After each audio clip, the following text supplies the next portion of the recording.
अस्सलामुअलैकुम दोस्तों। तो कैसे हैं आप सब? ठीक ठाक हैं, फिट फाट हैं। तो दोस्तों आज हमारे ब्रायलर चिकन्स का, कलरफुल चिकन्स का दूसरा दिन है। जैसे कि आप देख सकते हैं चूज़े बिल्कुल एक्टिव हैं और हमारी मुर्गियां जो हैं ये भी खुशबाश हैं बिल्कुल। तो आज मैं आपको बताने लगा हूं कि दूसरे दिन इन चूज़ों की केयर क्या की जाए, इनको क्या मेडिसिन दी जाए। पहले दिन जैसा कि आपको याद होगा मैंने आपको बताया था कि इनकी फ्लशिंग करनी है, जो कि बहुत ही अहम मरला है। तो आपने जो है वो आप मेरी पुरानी वीडियो देख सकते हैं, कल मैंने अपलोड की थी और लिंक डिस्क्रिप्शन में भी मैं दे दूंगा। तो आज हम करने वाले हैं इनकी वैक्सीन, और वैक्सीन भी मैं आपको बताता चलूँगा। रानीखेत के ख़िलाफ़, बुखार, नज़ला, ज़ुकाम, लकवा, ठीक है जी, इन बीमारियों के ख़िलाफ़ जो है इनकी वैक्सीन करने के लिए हमें कौन सी मेडिसिन की ज़रूरत है, मैं आज आपको वो बताऊँगा और हम आज इनकी करेंगे वैक्सीन। तो चलते हैं, आपको मैं दिखाता हूँ कि कौन सी वैक्सीन इनकी की जाएगी।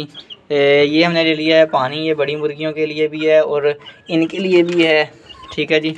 और ये है वो मेडिसन, ये है वो वैक्सीन जो हमने आज इनकी वैक्सीन करनी है और इनका पानी बनाना है वैक्सीन वाला।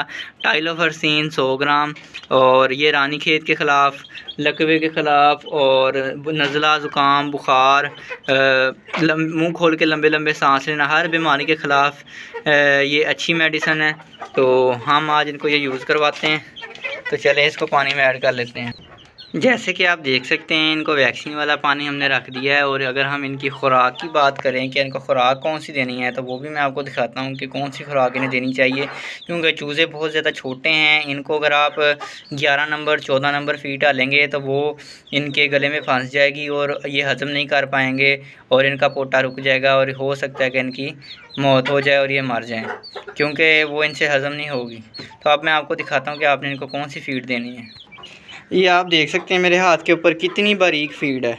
ये कौन सी फ़ीड है वो भी मैं आपको बताता हूँ कि जैसे आपको याद होगा कि मैंने गंदम का दलिया बनवाया था, तो वो जो दलिया था उसके अंदर से जो बिल्कुल बारीक हिस्सा था वो मैंने अलग कर लिया और ये उनके लिए मैंने इसको अलग से करके इनको दिया है। तो इतना बारीक जो है आपने इन मासूम से चूज़ों को देना है जो ये आसानी से खा भी सकें और आसानी से इसे हज़म भी कर सकें, ठीक है जी।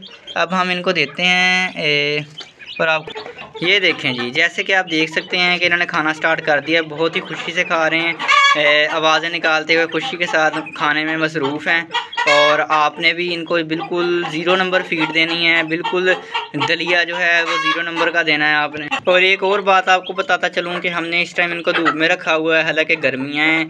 तो आप भी सोच रहे होंगे कि इनको धूप में क्यों रखा है। तो ये जो बहुत छोटे चूज़े हैं इनका जो है बॉडी टेम्परेचर नॉर्मल रखना, मेनटेन रखना बहुत ज़रूरी होता है, इसलिए जो है हमने इनको धूप के अंदर रखा हुआ है ताकि जो है इनकी केयर ठीक हो सके, इनका बॉडी टेम्परेचर मेंटेन रख सके। 0 नंबर फीड दी हुई है इन्हें और उसके अलावा इन्हें वैक्सीन वाला पानी दिया हुआ है। तो आपने भी सेकंड दिन आपने अपने चूज़ों के लिए ये सारे काम करने, इनको वैक्सीन ये देनी है टाइलोफर्सिन, और उसके अलावा आपने इनको 0 नंबर फीड देनी है और उसके अलावा आपने इनको धूप में रखना है।